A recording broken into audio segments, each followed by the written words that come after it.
Hi అండి. Stuffed మిర్చి నేను వేరే మోడల్ చూపించాను కదా! ఇలా కూడా చేసుకోవచ్చు. నా దగ్గర 4 కాయలు ఉన్నాయని చెప్పి ఈజీగా చేసేసుకుందామని బాండీలో కొద్దిగా నూనె పోసుకున్నాను.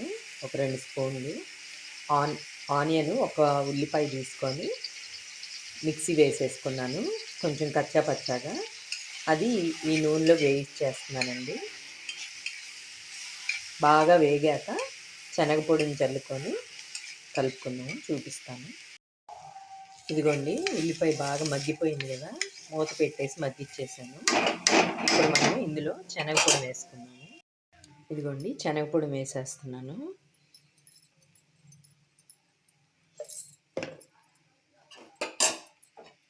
ఇందులోనే కొద్దిగా నేను పొడుములో కొంచెం కారం తక్కువ వేసానండి. అందుకని కొద్దిగా కారం కూడా వేస్తున్నాను. కొద్దిగానే వేసాను. ఇది మొత్తం కలిపేసుకుందాము. ఇదిగోండి శనగపొడి వేసాక కొంచెం బాగా వేయించుకొని వెమ్మటే వేగిపోతుంది, లేకపోతే మాడిపోద్ది ఎక్కువసేపు ఉంచితే. ఇంక ఇది మిరపకాయల్లో స్టఫ్ చేసుకుందాము. ఇది కొంచెం చల్లారనిద్దాము. చల్లారాక ఈ మిరపకాయల్లో ఇలా కట్ చేసుకొని స్టఫ్ చేసేసుకుందాము. నేను ఇదే ఐటము కాయల్లో ముందే పెట్టకుండా దేనికది విడిగా వేయించుకొని చూపించాను. ఇప్పుడు నేను చూపించేది ఏంటంటే ముందే దీంట్లో స్టఫ్ చేసి తర్వాత కాయలు వేయిస్తాను. ఇదిగోండి ఈ 4 కాయల్లో మొత్తం స్టఫ్ చేసేసాను. ఇప్పుడు బాండీలో కొద్దిగా నూనె పోసుకుందాము. ఇదిగోండి నూనె కాగింది కదా! ఇప్పుడు మనం స్టఫ్ చేసిన మిర్చి వేసేసుకుందాము.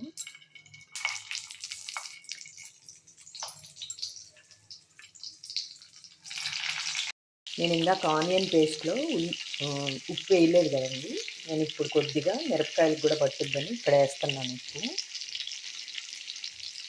తొందరగా కూడా మగ్గిపోతాయి మనకి ఇట్లా.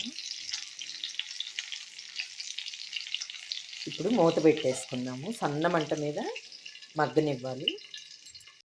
ఒకవైపు మగ్గాయేమో చూద్దామండి. ఇదిగో చూసారా, ఒకవైపు వేగిపోయింది కదా! ఇలా వెనక్కి తిప్పేసుకున్నాము.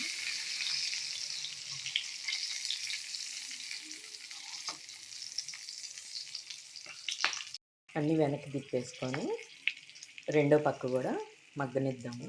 మళ్ళీ మూత పెట్టేసి సన్న మంట మీద మగ్గనిద్దామండి. ఇదిగోండి గట్టు పక్క కూడా మగ్గిపోయి ఉంటాయి కాయలు. చూసారా, ఇంకా వేగిపోయినాయి కదా!